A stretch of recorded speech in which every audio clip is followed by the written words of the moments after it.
Queridos, nós iremos agora passar a exposição da Palavra de Deus como parte do culto que nós prestamos a Ele. Eu quero convidá-los a abrir a Escritura no livro de Gênesis, capítulo 15. Estamos dando continuidade à série de exposições sobre a vida de Abraão. Chegamos dessa feita ao verso 7. Iremos de lá até o final do capítulo 5, que é o verso 21. Gênesis, capítulo 15, de 7 a 21. Ouçamos a leitura. O Senhor disse também a Abrão: Eu sou o Senhor, que o tirei de Ur dos Caldeus, para lhe dar essa terra como herança. Mas Abrão perguntou: Senhor Deus, como saberei que vou herdar essa terra? O Senhor respondeu: Traga-me uma novilha, uma cabra e um cordeiro, cada qual de 3 anos, uma rolinha e um pombinho. Abrão trouxe todos esses animais, cortou-os pelo meio e pôs as metades umas diante das outras. As aves, porém, não cortou pelo meio.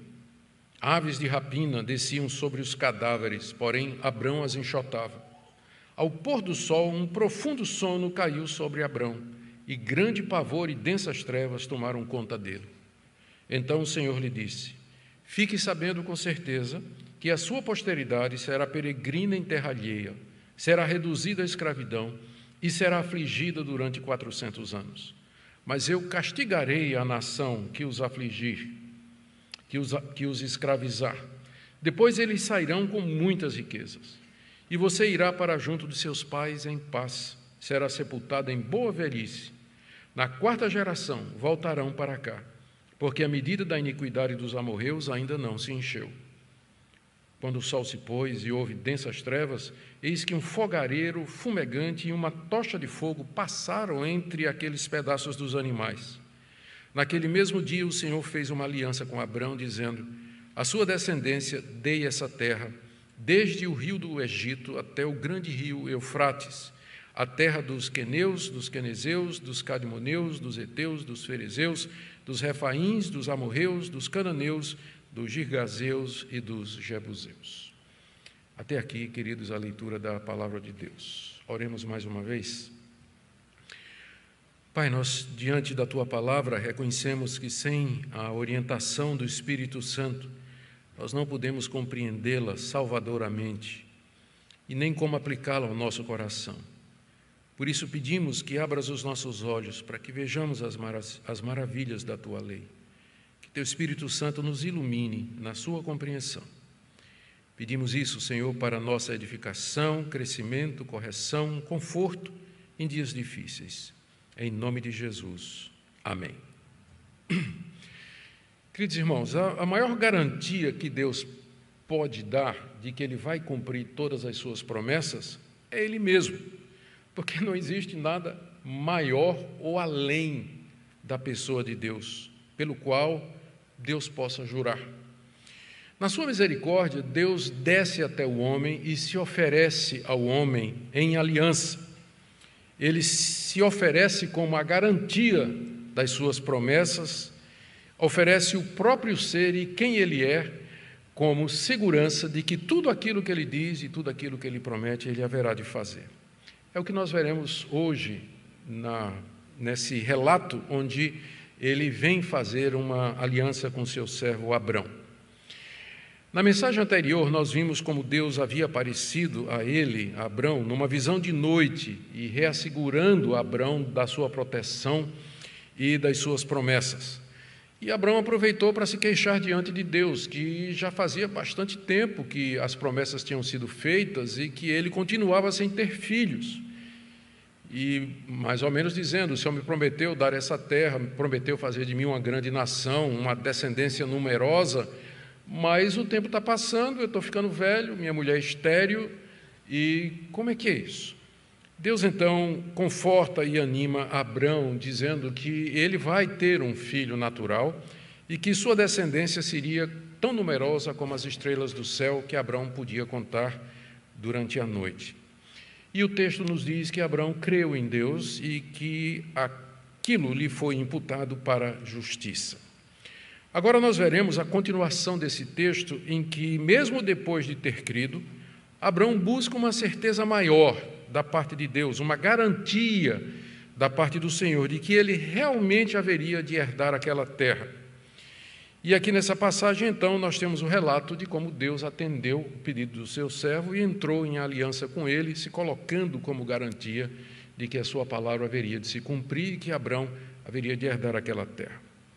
Nós veremos, então, a reafirmação da promessa da terra, aí no verso 7, depois o pedido de uma garantia de Abrão, no verso 8, depois os preparativos que Deus exige de Abrão para fazer uma aliança com ele e, por fim, a própria aliança em si e a promessa da terra.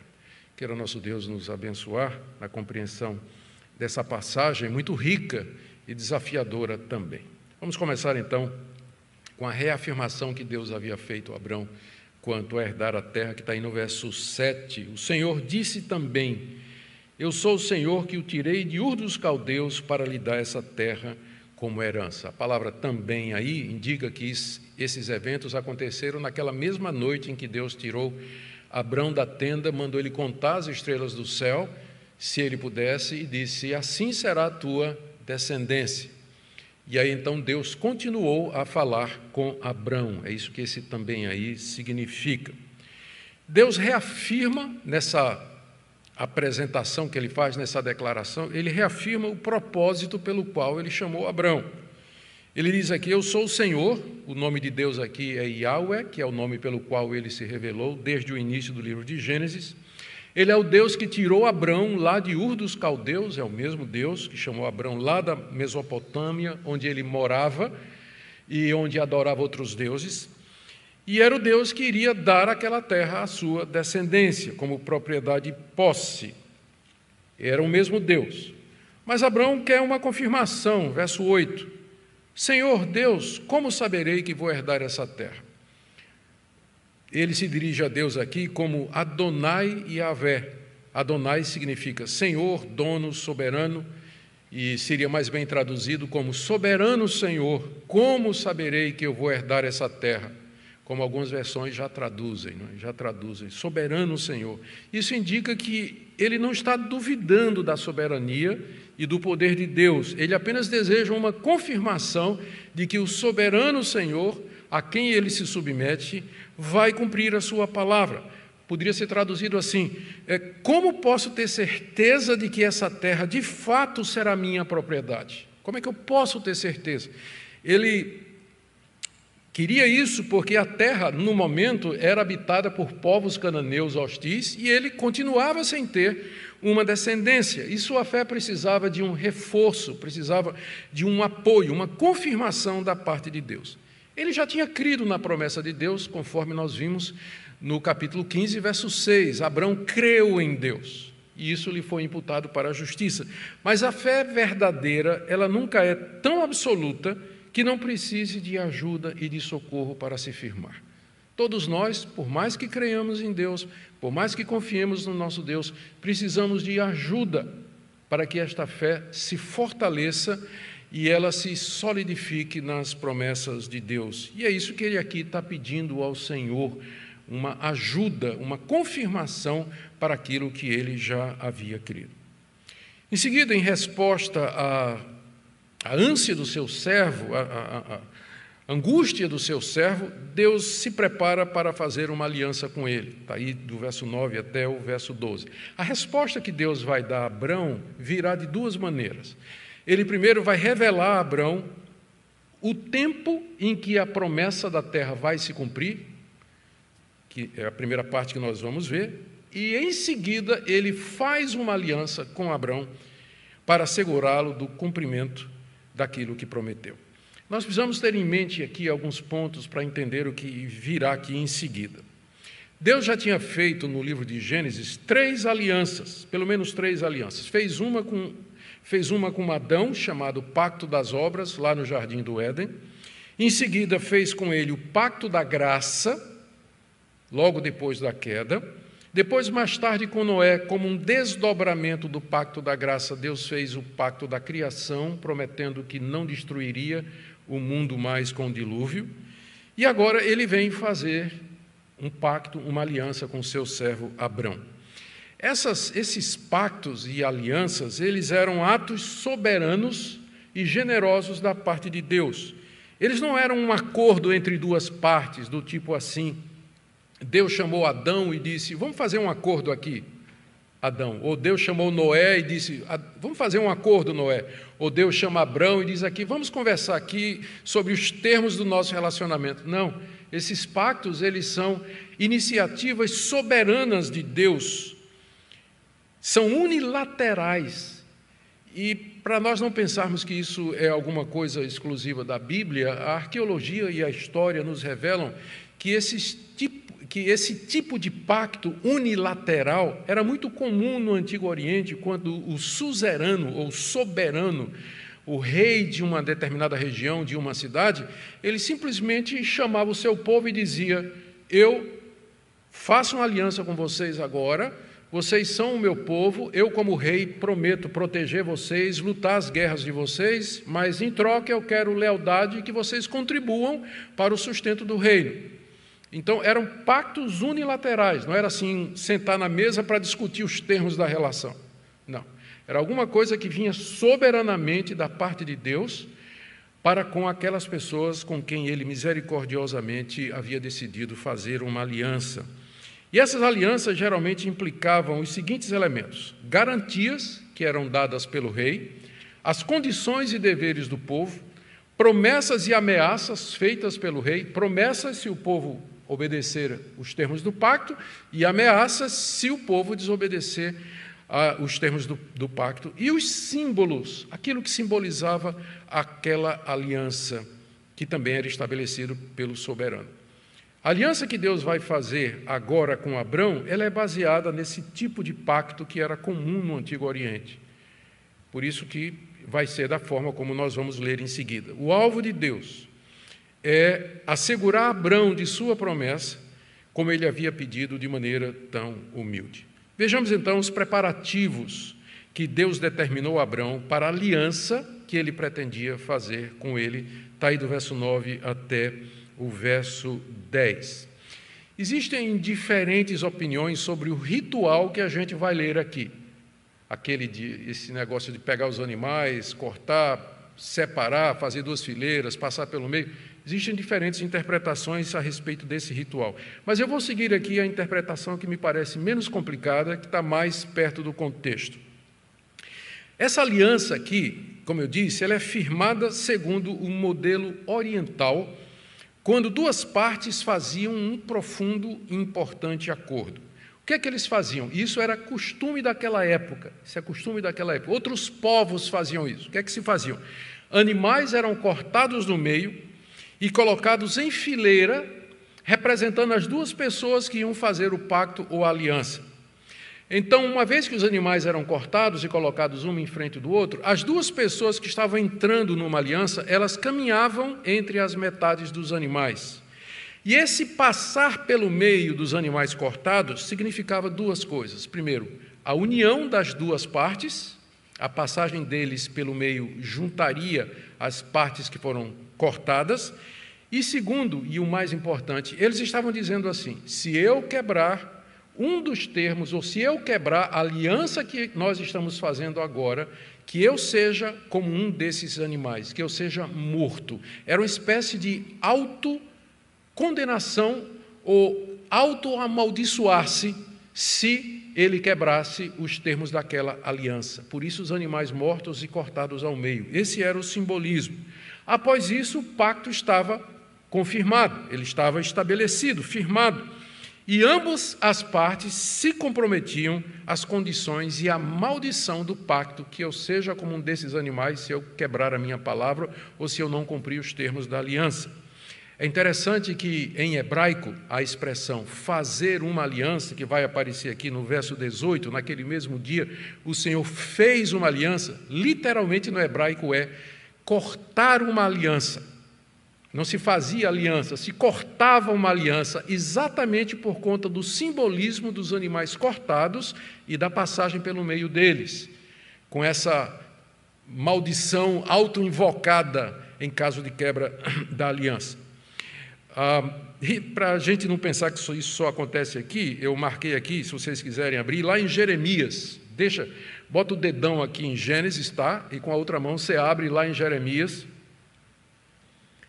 capítulo 34, onde você tem uma outra menção a esse ritual, para mostrar que ele era comum no Antigo Oriente. Profeta Jeremias, capítulo 34, a partir do verso 18, Deus falando através do profeta para a nação em pecado, diz assim: eu farei com os homens que transgrediram a minha aliança e não cumpriram as palavras da aliança que fizeram diante de mim, o mesmo que eles fizeram com o bezerro que cortaram ao meio para passarem entre as duas partes. As autoridades de Judá e de Jerusalém, os oficiais, os sacerdotes e todo o povo da terra, esses que passaram entre as duas partes do bezerro, eu os entregarei nas mãos dos seus inimigos, etc, etc. O que tinha acontecido? O povo de Jerusalém tinha feito uma aliança com Deus, simbolizada por um bezerro que eles partiram no meio e andaram pelo meio, e agora eles quebraram a aliança com Deus, porque eles tinham adorado outros deuses, e Deus diz: eu vou fazer com vocês aquilo que vocês fizeram com o bezerro. Partir ao meio.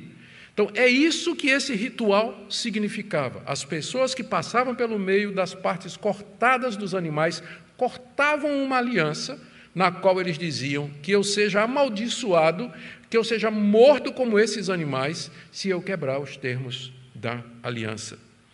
Deus, então, diz aí o verso 9, disse a Abrão: traga-me uma novilha, uma cabra e um cordeiro, cada qual de 3 anos, uma rolinha e um pombinho. Abrão trouxe todos esses animais, cortou-os pelo meio e pôs as metades umas diante das outras. Ele já sabia por que Deus tinha pedido aqueles animais, então ele já se apressa a preparar aquele momento da aliança, partindo, cortando, é isso, não é que está aqui, cortando aqueles animais no meio, É interessante que todos eles tinham 3 anos, já eram animais desenvolvidos, maduros, e também eram animais limpos, conforme tinha sido ensinado a Noé muito tempo atrás, tradição que permaneceu entre os setitas. Eram animais próprios para o sacrifício ao Senhor. Abrão entendeu que deveria matá-los e cortá-los ao meio e em seguida formar 2 fileiras com as metades. Naturalmente não cortou os pombinhos, está dizendo aqui que não cortou nem a pombinha, o pombinho nem a rolinha, provavelmente botou um de um lado e outro do outro. São 2 aves limpas que também faziam parte dos sacrifícios rituais. E tudo isso provavelmente próximo do altar, porque veja como Deus diz aí no verso 9, traga-me, trazer para onde? Então, a única resposta é naquele altar que Deus tinha, que Abrão já tinha levantado ali, nos carvalhais de Manre, perto de Hebrom, onde ele estava e onde ele adorava a Deus. Não dá para colocar tudo isso em cima do altar, provavelmente isso aqui aconteceu diante do altar, ali naquele local onde Abrão costumava se encontrar com Deus. Ele trouxe os animais, partiu, separou em fileiras e ficou ali naquele local de encontro com Deus, aguardando que Deus viesse até ele para firmar uma aliança, fazer um pacto com Abrão. Após ele ter preparado tudo, 2 coisas aconteceram. Primeiro, aves de rapina queriam comer os animais mortos, está aí no verso 11. Então, não é especificado que tipo de ave é aqui, não é? Tem uma tradução que colocou urubu, mas eu não sei se tinha urubu já desse tipo naquela época, não é? Parece que é uma mutação muito maligna, eu realmente não sei. Mas aves de rapina, podia ser corvos, podia ser falcões, águias, eu não sei. Qualquer dessas aves que havia no Antigo Oriente, ficaram atraídas pelas carcaças dos animais. Isso porque, se vocês estão seguindo aqui comigo, isso só pode ter acontecido no outro dia de manhã, porque até aquele momento que Deus aparece a Abrão, faz a promessa, e Abrão diz: eu quero que o Senhor me dê um sinal, e Deus então diz: me traga esses animais. Aquilo aconteceu naquela mesma noite em que Abrão creu em Deus, depois de ter contado as estrelas. No dia seguinte, então, ele faz o que Deus disse, logo de manhã cedo, mata aqueles animais, passou o dia nisso aí. E já no final da tarde, não é? Durante o dia, já caindo a tarde, as aves de rapina ficaram atraídas pelos cadáveres, talvez já porque estava já começando a não cheirar lá muito bem, não é? Então, os bichos estavam vindo para comer aqueles cadáveres e Abrão estava enxotando, estava acordado, né, lutando para ficar acordado e expulsar aqueles animais, aquelas aves dali. Passou o dia alerta, vigiando e enxotando. E no final do dia, diz aí no verso 12, ao pôr do sol, já no dia seguinte, um profundo sono caiu sobre Abrão e grande pavor e densas trevas tomaram conta dele. É uma experiência terrível que... Três coisas, né? O sono profundo que veio sobre ele ao final daquele dia, ele tinha passado o dia todo, né, lutando contra aquelas aves, e agora vêm as trevas, chegaram com a noite, e um grande pavor entrou no coração de Abrão. O que é que isso significa? Como é que nós podemos entender tudo isso? A gente só pode supor, uma vez que Moisés não interpreta aqui para nós. Quem sabe essas aves de rapina, elas representam os inimigos do povo de Deus, representam aqueles que se levantariam contra a descendência de Abrão. As trevas e o grande pavor representam o sofrimento que a descendência de Abrão haveria ainda de passar antes de herdar aquelas promessas, à espera de um dia. Abrão seria capaz de esperar o tempo de Deus, porque Deus mandou na noite anterior, ele obedeceu logo no outro dia seguinte, mas o dia todo passou e Deus não veio. Deus não veio fixar ou firmar a aliança. Ele ficou lá enxotando os urubus, não é? E cadê Deus? Deus só vem no final da tarde, quando a noite chega e as trevas aparecem. Então, talvez a interpretação é essa: Abrão, você vai ser capaz de esperar o tempo da promessa? Você vai esperar por mim? Você vai esperar vigiando? Você vai estar atento, pronto a obedecer, mesmo em tempo de trevas e de pavor? É isso provavelmente a interpretação, o significado de tudo isso. Como eu disse, fica difícil a gente afirmar, porque Moisés não explicou para nós, mas dentro do contexto é a explicação que melhor atende. É a explicação que melhor atende. Tudo isso visava preparar Abrão para as notícias que ele vai receber em seguida, aí do verso 13 até o verso 16, que é a terceira parte do texto que nós temos diante de nós. Deus finalmente aparece a Abrão no final do dia. E ainda como parte dessa sessão preparatória para a aliança, Deus lhe revela 6 coisas sobre o futuro da sua descendência e do futuro do próprio Abrão. E ele começa essa revelação dizendo aí no verso 13, então o Senhor lhe disse, fique sabendo com certeza. O alvo é assegurar Abrão. Abrão queria uma certeza, agora Deus diz, fica sabendo com certeza. E aí, 6 coisas que haveriam de acontecer com Abrão, com os descendentes de Abrão e com o próprio Abrão também. Primeira, os descendentes de Abrão, eles seriam peregrinos numa terra alheia. Verso 13. Então o Senhor lhe disse, fique sabendo com certeza que sua posteridade será peregrina em terra alheia. Forasteiros numa terra que não lhes pertence, como você é forasteiro aqui. Não é dito aqui que terra seria essa, mas a gente sabe que era a terra do Egito. Segunda coisa que Deus revela a Abrão é que os seus descendentes, além de estrangeiros numa terra que não lhes pertencia, seriam escravizados por 400 anos, ainda no verso 13, será reduzida a escravidão e será afligida durante 400 anos. 400 anos aqui é um número arredondado, porque o próprio Moisés, aqui no livro de Êxodo, capítulo 12, verso 40, diz que foram 430 anos. Então aqui é um número redondo, isso acontece muito na Bíblia. Nesse período de cerca de 400 anos, os descendentes de Abraão passariam de peregrinos para escravizados e depois oprimidos e afligidos. Você percebe que há uma gradação, né, de intensidade aqui. Forasteiro, escravizado e oprimido.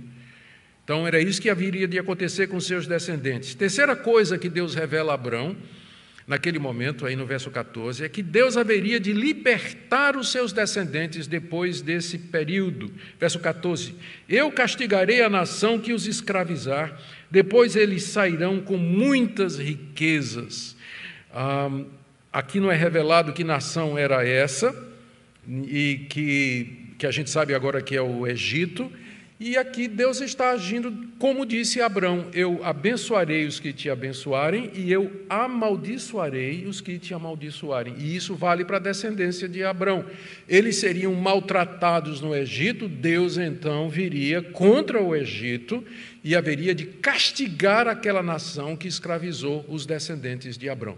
Isso vai ficar para o livro de Êxodo, não é? Mas todos nós conhecemos a história. E eles sairiam livres, levando grandes riquezas de lá. E quarta revelação de Deus com relação ao futuro, e essa aqui tem a ver com Abrão, em contraste com a aflição dos seus descendentes, Abrão morreria em boa velhice. Diz aí o verso 15: você irá para junto de seus pais em paz, será sepultado em boa velhice. A bênção que todo velho quer, eu também. Você irá para seus pais em paz, será sepultado em boa velhice, ou seja, ele morreria em paz antes de ver essas coisas acontecerem com os seus descendentes, como de fato aconteceu. A quinta revelação sobre o futuro dos seus descendentes está aí no verso 16, que a quarta geração deles voltaria para Canaã, cada geração correspondendo mais ou menos a 100 anos, Deus está dizendo, somente daqui a 400 anos, Abrão, é que a promessa da terra vai se cumprir. E Estevão acrescenta, Estevão, o primeiro mártir, ele acrescenta que Deus também disse que quando voltassem, eles serviriam a Deus naquele lugar. Atos capítulo 7, verso 7. E por último, sexta revelação que Deus faz do futuro. A razão da demora, por que 400 anos ainda? Por que 400 anos ainda para a promessa se cumprir? A resposta está aí no verso 16, na parte final. Na quarta geração voltarão para cá, porque a medida da iniquidade dos amorreus ainda não se encheu. Os amorreus eram o povo mais poderoso daqueles que moravam em Canaã, e aqui representam todos os demais. A iniquidade deles era notória, eles eram violentos, eram imorais, eles eram idólatras, e essa era uma das razões pelas quais Deus desapossaria os amorreus daquela terra e entregaria os israelitas. Não era pelo mérito dos israelitas, mas porque Deus queria castigar aqueles povos que moravam em Canaã por conta dos seus pecados. E Israel seria um instrumento de Deus contra os amorreus. O plano de Deus é muito sábio e as coisas se encaixam. Ao mesmo tempo que Deus estaria cumprindo a sua promessa de dar a terra aos descendentes de Abrão, ele estaria executando juízo contra os povos que moravam lá, cuja medida de iniquidade, com mais 400 anos, já estaria enchida.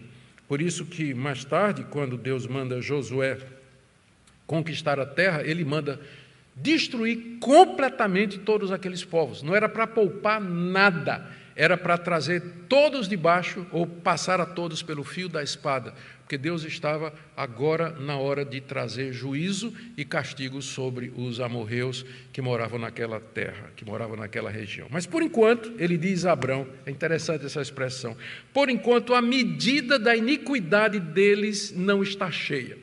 É como se Deus tivesse uma medida dizendo, eu só aguento até aqui. Eu só tolero até aqui. Daqui para frente é juízo. É juízo. E o que a gente pode aprender, de fato, é que o nosso Deus tem limite. A paciência de Deus vai até um certo ponto. Ele tolera e ele suporta a rebelião, a iniquidade, a revolta contra ele, a incredulidade, os desafios contra ele, a soberba, a arrogância. Deus aguenta só até um ponto. E eu acho que esse princípio ele vale para indivíduos também. Por isso que a Bíblia diz, buscai ao Senhor enquanto se pode achar, invocai-o enquanto está perto. Esse enquanto aí está dizendo que não é todo o tempo que Deus vai estar propício e que ele vai atender e que ele vai ter misericórdia. Porque alguém pode provocar tanto a Deus, especialmente aqueles que têm um conhecimento maior, que conhecem a verdade, podem se revoltar contra Deus, se virar contra Deus, e a paciência de Deus ela tem um limite, ela tem uma medida. Por enquanto, faltava ainda 400 anos de iniquidade para que a medida dos amorreus estourasse, chegasse ao ponto em que Deus dissesse, agora basta. E era o tempo que Deus queria que Abrão esperasse, porque Deus não ia fazer nada injusto. porque poderia parecer injusto que Deus tirasse aquele povo que já morava lá para botar os israelitas, mas Deus não estava sendo injusto. Ele está, na verdade, sendo bastante justo quando ele tira os povos daquela terra. Muito bem. A aliança com Deus, terminando do verso 17 a 21, é feita então, após essa parte introdutória. Foi feita naquele mesmo dia, verso 17, quando o sol se pôs e houve densas trevas, eis que um fogareiro fumegante e uma tocha de fogo passaram entre aqueles pedaços dos animais. Naquele mesmo dia, o Senhor fez aliança com Abrão. Aqui agora chegou o momento. Ficou escuro na noite daquele mesmo dia, e Abrão então vê uma espécie de braseiro soltando muita fumaça e uma tocha de fogo passando pelo meio daqueles animais. Era Deus que se revelou dessa forma. Era uma teofania, uma manifestação de Deus. Deus se mostra daquela maneira, como fogareiro produzindo fumaça e como uma tocha de fogo, o fogo que consumiria, ou era o fogo sacrificial, o fogo que consumia o sacrifício oferecido a Deus. É a maneira pela qual Deus vai se revelar mais tarde aos filhos de Israel no Egito, não é verdade? Ele aparece como uma coluna de fogo e uma coluna de nuvem, exatamente os elementos que nós temos aqui. É Deus que agora passa pelo meio dos animais, seguindo o ritual das alianças e dos pactos daquela época, conforme nós já temos demonstrado aos irmãos. Notemos que Abraão não passa. Naquele tempo, quando se fazia uma aliança desse tipo, as duas partes passavam no meio. Mas Abraão não passa. Só quem passa é Deus, porque quem garante a aliança é Deus, não é o homem. Não são os méritos de Abraão. Não é a moralidade de Abraão, a fé de Abraão, mas é Deus que garante a aliança, é Deus que garante a sua promessa. Ele passa pelo meio, como que dissesse assim: Abraão, que eu seja como esses cadáveres, se eu não cumprir a promessa que eu estou fazendo a você de lhe dar essa terra. Meus irmãos, isso aqui a gente tem que parar para ouvir de novo, não é? O soberano Deus se auto-amaldiçoa se ele não cumprir a palavra que ele empenhou a Abrão. Que eu seja como esses animais, Abrão, se eu não cumprir a minha palavra. Em outras palavras, o que ele está dizendo, como Deus não pode morrer, ele é o eterno, é isso que a palavra Yahweh significa, eu sou o que sou, hoje, ontem e eternamente, como ele não pode morrer, então sua palavra é segura, sua promessa é firme, e nós podemos confiar nele, nós podemos descansar o nosso coração na palavra de Deus, porque Deus garante a si mesmo com o que ele é, quando ele empenha a sua palavra. E aí Deus faz uma aliança com Abrão, depois que ele passa pelo meio, como está dizendo aqui, né? Deus corta uma aliança, no hebraico é assim que diz. E o que é que Deus então promete na aliança? Está aí do verso 18 a 20. A sua descendência, eu dei essa terra. Nota aí o passado. Eu dei essa terra à sua descendência. É tão certo que Deus vai fazer que ele já fala como se fosse um fato consumado. Eu dei a terra. É sua já, é dos seus descendentes. Ainda vai levar 400 anos, mas já é sua. Eu dei essa terra aos seus descendentes. E aí Deus descreve a terra para que não haja dúvida na mente de Abraão. O limite sul é o rio do Egito, que não é o rio Nilo, provavelmente, que o rio Nilo já fica bem dentro do Egito. Mas talvez um ribeiro conhecido como Ribeiro do Egito, ou um braço do rio Nilo, marcando a extremidade sul, e o grande rio Eufrates, que ficava na Mesopotâmia, marcando o limite do norte. E para não restar dúvida, Deus enumera os 10 povos que estavam morando ali em Canaã e que tinham a posse da terra. A lista está aí, do verso 19 até o verso 21. Te dou a terra dos queneus, quenezeus, cadmoneus, heteus, ferezeus, refaíns, dos amorreus, cananeus, girgazeus e dos jebuseus. Essa é a lista mais extensa que nós temos no Antigo Testamento dos povos que moravam em Canaã. Outras listas trazem 5 povos, outras 7 povos. Essa é a mais extensa porque numera 10 povos. É como se Deus quisesse deixar claro para Abraão: é essa terra mesmo, onde esse povo mora. Isso eu vou dar a você. E eu estou garantindo isso com a minha própria pessoa. Através desse ato simbólico aqui, eu entro em aliança com você. Entro em aliança com você para assegurar você da minha palavra. Ao fazer isso, ao dizer que vai dar a Abrão e os seus descendentes aquela terra, Deus não está sendo injusto, porque Ele é o Criador de todas as coisas. A terra é dele e Ele dá a quem Ele quer. E, além do mais, Ele está seguindo aqui um princípio moral, de que Ele vai tirar os cananeus por conta dos seus próprios pecados, conforme nós já vimos. Concluindo então, queridos, o que é que Moisés queria ensinar aqui? Lembremos que esses relatos, todo o livro de Gênesis, bem como os demais 4 livros de Moisés, eles foram confeccionados por Moisés durante o tempo dos 40 anos no deserto. E agora chegou o momento que a geração que Deus poupou haveria de entrar de posse da terra. Moisés queria encorajar os israelitas às vésperas das guerras de conquista. Eles estavam ali nas campinas, acampados nas campinas de Moabe, no rio Jordão, prestes a entrar na terra. E Moisés os encoraja não apelando para quão numerosos eles eram e quão poderosos eles eram na guerra, mas lembrando quem era o Deus que estava por detrás deles. Aquele Deus que se ofereceu misericordiosamente numa aliança e que garantiu com sua própria vida que a promessa haveria de ser cumprida. Não há uma garantia maior do que essa. Você não pode querer ou exigir de Deus uma garantia maior do que essa.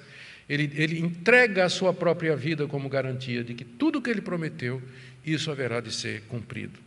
Esse é o primeiro ponto que eu acho que Moisés deseja aqui, encorajar os israelitas, dizendo: nosso Deus garantiu.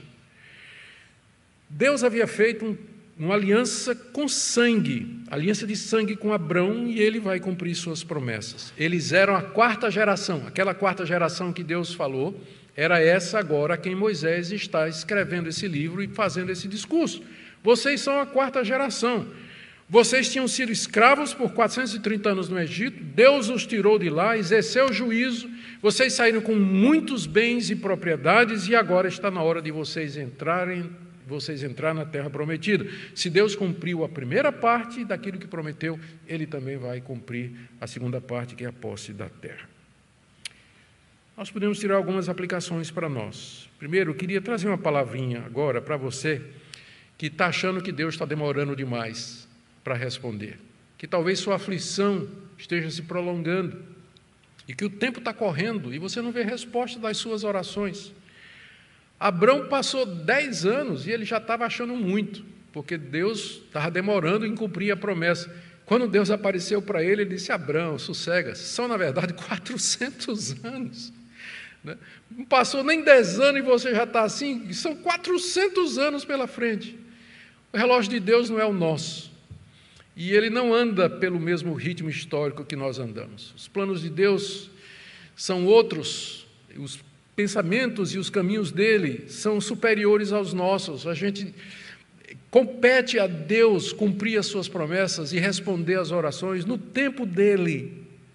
No tempo dele. Isso não significa que nós devamos então desistir de orar. Ao contrário, é por isso que a Bíblia ensina que a gente tem que perseverar. A gente tem que insistir todo dia, até que Ele responda. Até que Ele responda. Ou então até que Ele diga quando é que Ele vai responder, como foi o caso que Ele fez aqui com Abrão. Né? Isso aqui é para 400 anos ainda, Abrão. Então, meu irmão, você que está aflito, minha irmã que está aí, né, sentindo desanimada, as orações parecem não ter resposta, a aflição se prolonga, a agonia já dura tantos anos, e onde está Deus que não responde? Ele não esqueceu de você. Só que o tempo dele não é o nosso, o relógio dele não bate da mesma forma que o nosso, não tica do mesmo jeito. Isso tudo para que nós aprendamos a perseverar, a nos humilhar diante dele e aguardar o tempo de Deus com fé. E esse é um dos maiores testes da fé. Vou continuar servindo a Deus ainda que ele se demore? É o teste de Abrão, aquele dia que ele passou ali, afugentando as aves e Deus não aparecia, aquela agonia. Era como se Deus dissesse: você vai esperar por mim, Abrão? E ele chegou no fim do dia. Abrão estava pronto desde manhã, mas Deus só chegou no fim do dia. Então, o fim do dia talvez não chegou ainda para você. O pôr do sol talvez ainda demore. Portanto, aguarde em Deus, vigiando como Abrão estava vigiando. o momento de Deus cumprir a sua palavra. Segunda aplicação que eu queria trazer para nós é aqueles que estão temerosos, apreensivos diante do vírus, diante da morte. A gente entende perfeitamente, eu não creio que seja pecaminoso a gente sentir um receio natural de ficar doente e vir a óbito através dessa doença, ou que isso aconteça com alguém próximo de nós, algum ente querido. Eu penso que isso faz parte da nossa natureza e ninguém vai ser repreendido por Deus por conta disso. Mas aqui nós somos diferentes dos demais, porque nós temos uma confiança, nós temos um consolo. Deus tem uma aliança conosco, firmada no sangue de Cristo. Deus se empenhou conosco de que Ele haverá de nos dar a vida eterna, o perdão de pecados e a felicidade perpétua. Deus nos garantiu o novo mundo que Ele está fazendo e que Ele vai criar a partir dessa velha criação. Por isso, descanse o seu coração nas promessas de Deus com relação à eternidade, com relação ao futuro. Se a morte nos chegar, e ela vai chegar um dia, se não for pelo coronavírus, vai ser por outra coisa. Pessoas continuam morrendo de outras doenças, diariamente. Então, eu sei que uma pandemia como essa desperta temores e angústias, incertezas no coração, mas esse é o momento para você lembrar desse Deus aqui. O Deus que se empenha, o Deus que entrega a sua própria vida como garantia, dizendo que Ele vai nos perdoar, que Ele vai nos levar para o seu céu, que Ele vai nos ressuscitar dos mortos, que Ele vai nos fazer herdar o novo mundo que Ele está criando. E por último, uma aplicação para a ocasião de hoje, domingo da ressurreição. O Senhor Jesus tomou sobre si a maldição que era nossa, pois nós somos pecadores e quebramos a aliança com Deus. E Ele então levou sobre si a maldição, o castigo que é nosso, se fazendo maldição em nosso lugar. Mas Ele ressurge vitorioso ao terceiro dia, e com isso garante, como garantidor das promessas do Pai, perdão dos pecados e a vida eterna. Por isso nós celebramos a ceia em memória dEle. Lembra que Ele disse naquela noite, esse é o sangue da nova aliança. Esse é o sangue da nova aliança, a aliança que Deus tem conosco, uma aliança onde Ele garante, o Senhor Jesus garante, Ele que se fez maldição em nosso lugar, garante o cumprimento dela. Por isso, queridos, celebremos a ceia com regozijo e gratidão, porque o nosso fiador, o nosso mediador, Ele vive e intercede por nós. Vamos orar? Fiquemos em pé.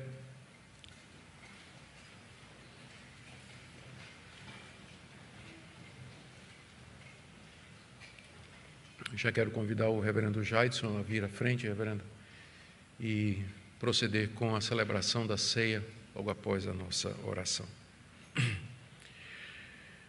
Pai querido, que Deus maravilhoso, grandioso Tu és. Nós nos quebrantamos diante de Ti agora, Te dando graças porque Te aprouve entrar em aliança conosco.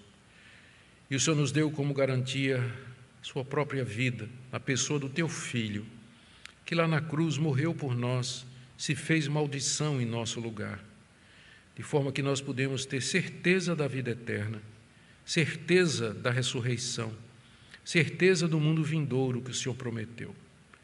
Nós queremos orar por aqueles que nos escutam, quer presencialmente, quer através da transmissão, e se alguém que ainda não compreendeu o Evangelho, a boa notícia, ó Deus, que essa palavra seja instrumento Teu na conversão e na transformação de vidas. E também ao Teu povo aflito em momentos como esse. Traz consolo e conforto, baseados nas Tuas promessas e na garantia que o Senhor nos dá. Em nome de Jesus. Amém.